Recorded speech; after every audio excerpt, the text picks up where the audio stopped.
முதலமைச்சர் செல்வி ஜெயலலிதாவின் ஆக்கப்பூர்வமான வழிகாட்டுதலால் சென்னையில் நடைபெறும் உலகளாவிய முதலீட்டாளர்கள் மாநாடு நாட்டின் பொருளாதார வளர்ச்சிக்கு வித்திட்டுள்ளதாக அனைத்து தரப்பினரும் பாராட்டு தெரிவித்துள்ளனர்.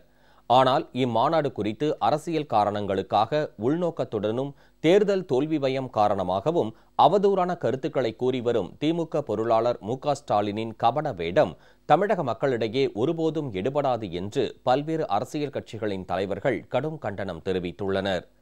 உலகளாவிய முதலீட்டாளர்கள் மாநாடு குறித்து மு.க.ஸ்டாலின் தனியார் தொலைக்காட்சிக்கு அளித்த பேட்டியில் உண்மைக்கு புறம்பான கருத்துக்களை வெளியிட்டிருந்தார். தமிழகத்தின் சிறப்பான பொருளாதார வளர்ச்சிக்காக முதலமைச்சர் செல்வி ஜெயலலிதா மேற்கொண்டுள்ள இதுபோன்ற சிறப்பு முயற்சிகளை பாராட்ட மனமில்லாமல் அரசியல் உள்நோக்கம் கொண்ட கருத்துக்களை தேர்தல் தோல்வி பயத்தினால் கூறி வருவதை ஸ்டாலின் உடனடியாக நிறுத்திக் கொள்ள வேண்டும் என்றும் அவரது கருத்துக்கள் வன்மையாக கண்டிக்கத்தக்கவை என்றும் அரசியல் கட்சிகளின் தலைவர்கள் தெரிவித்துள்ளனர். இந்திய நாட்டிலேயே முதன்மை மாநிலமாக தமிழகத்தை கொண்டு செல்வதற்காக ஆக்கப்பூர்வமான செயல் திட்டங்களை மாண்புமிகு அம்மா அவர்களுடைய ஆட்சி நடைமுறைப்படுத்தி கொண்டிருக்கின்ற வேளையில் இந்த முதலீட்டாளர்கள் மாநாடு தொடங்குகின்றது. வரக்கூடிய காலங்களிலும் மாண்புமிகு அம்மா அவர்களுடைய ஆட்சி தமிழகத்திலே நிலையாக இருக்கும், அதன் மூலம் தமிழகம் பெரிய வளர்ச்சியை எட்டும் என்று இன்றைக்கு அனைத்து ஆய்வாளர்களும் கூறிக்கொண்டிருக்கின்ற இந்த நேரத்திலே மு.க.ஸ்டாலின் அவர்கள் இந்த வளர்ச்சியை பார்த்து இதனால் தமிழகம் அடையப் போகின்ற அந்த முன்னேற்றத்தை கண்டு அஞ்சி மக்களை திசை திருப்பும் வழியிலே சில அறிக்கைகளையும் கருத்துக்களையும் வெளியிட்டு கொண்டிருப்பது வருத்தமளிக்கிறது.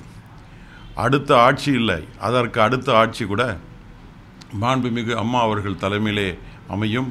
தமிழகத்தில் முதன்மை மாநிலமாக மாற்றிட வேண்டும் என்கிற தொலைநோக்கு சிந்தனையோடு விஷன் 2023 மாண்புமிகு தமிழக முதல்வர் அவர்களால் அறிவிக்கப்பட்டது. இதை கவனித்த உலக நாடுகளில் இருக்கக்கூடிய முதலீட்டாளர்கள் அனைவரும் வந்திருக்கிறார்கள்.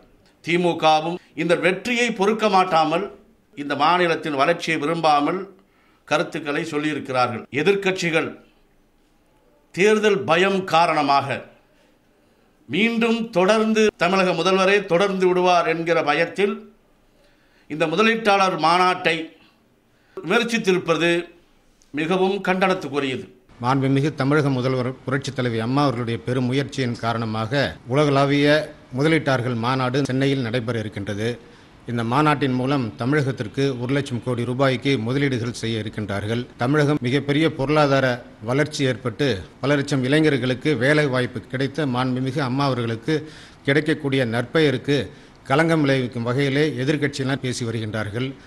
ஆனால் இந்த மாநாட்டின் வெற்றிக்கு பிறகு மாண்புமிகு அம்மா அவர்கள் வருகின்ற 2016 தேர்தலில் இமாலய வெற்றி பெற்று மீண்டும் தமிழகத்தின் முதல்வராக பொறுப்பேற்பார்கள் என்பது உறுதி.